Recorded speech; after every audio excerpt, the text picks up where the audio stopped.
If you want to apply for a master's in US, then you can follow two application cycles. US universities have two intakes. One is the fall, which starts in August, and another is spring intake, which starts in January.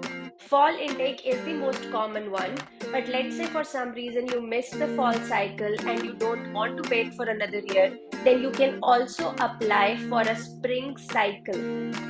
In this video, I will tell you the timeline that you as an international student should follow for spring to have maximum chances of getting an admit. Let's begin.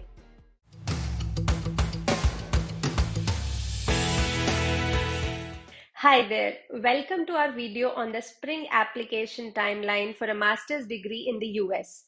First things first, spring sessions start in January. This means that you have to submit your applications, get results, and arrive at your target university by mid-January. If you look at the spring deadlines, it varies from July to December depending on the university. It's important to check with the specific school you are interested in to make sure you are submitting your application on time. Now, since December has a lot of holidays, you don't want to wait until then to finish your applications because you not only need an admit, you also need enough time to get your student visa approved. So don't be fooled by the spring deadlines mentioned on the websites. I tell all my clients to finish their applications maximum by September. You should really not wait any longer than that, even if the deadline mentioned is in December. Now, there are four phases which you will go through when you are applying for master's application. And I'm going to talk about these four phases one by one and the timeline associated with it. So let's look at the first phase, which is the research phase.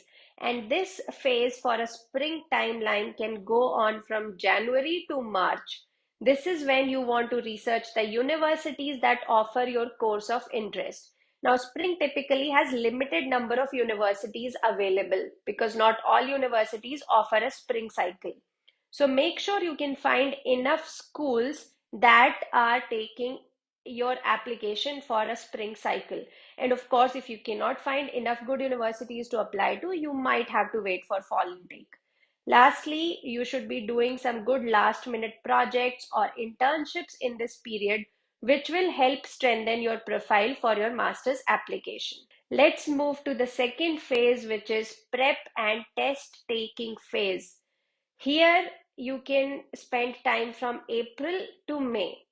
From April onwards, you enter the application phase because you will have to now focus on all different application components that are required by the US universities. And first is the GRE and TOEFL tests. You want to finish your GRE and English proficiency tests like IELTS or TOEFL so that you can retake these if required.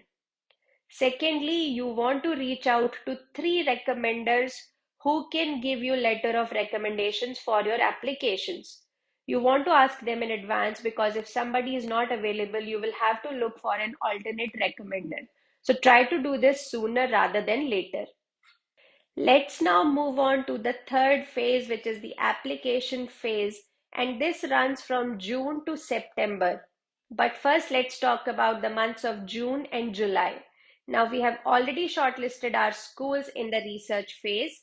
So you want to now start filling out their online applications, look at all their requirements. You can also start forwarding your GRE and TOEFL scores to these shortlisted universities.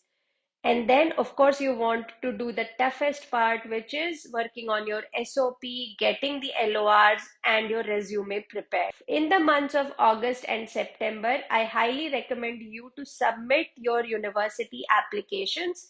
Of course, if the deadline is earlier, you want to finish it first. But even if the deadline is in December, you want to submit your application between August and September. Please ensure that LORs are submitted on time and keep checking the status of your applications to make sure that all required documents have been shown as submitted. Once you have submitted your application, it's time to wait. Most universities will let you know if you've been accepted, waitlisted, or denied within a couple of months. So keep an eye out for an email or letter from the school. Once you have submitted your applications and they are shown as complete, you officially enter the post-application phase, which will run from anywhere from October to January. In the months of October and November, you should ideally start receiving results from your schools, and hopefully you should have multiple admits in your hand. What you want to do is collect I-20s from all the schools you think are worth attending, and then you should do your homework, talk to current students and seniors to decide which is the school that you ultimately want to attend. And based on that school, you should apply for your student visa and education loan. In the month of December and January, you will finish your student visa formalities.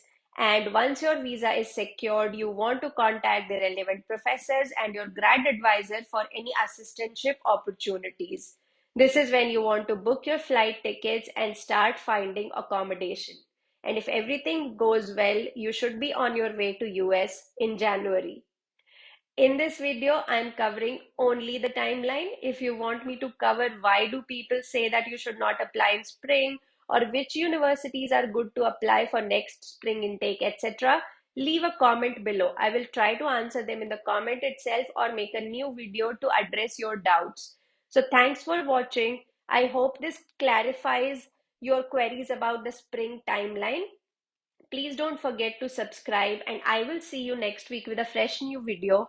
Until then, take care. Goodbye.